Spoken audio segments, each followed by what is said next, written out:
silver na coin. Mga Marikix, hindi ko alam itong mga pinagbebenta nyo sa amin, guys. Pero thank you so much. Ayan, may mga nakalagay na, ano to, babe? 1964?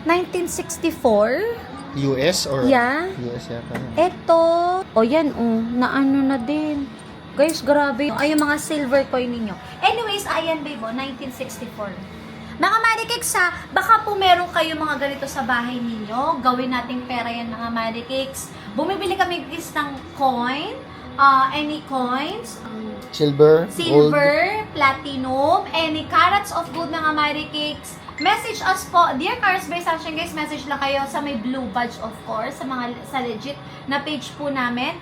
Huwag po kayo magpapalilang sa mga scammers na yan. And guys, tama ulit ang presyo, tama timbang. Thank you. Babe, pakita natin sa kanila. Pakita natin sa kanila yung isang silver coin. Yan. Okay, so ayan mga Marikix. 95% po siya na silver. So, ayun lang guys, mga Marikix, we're using thermoscientific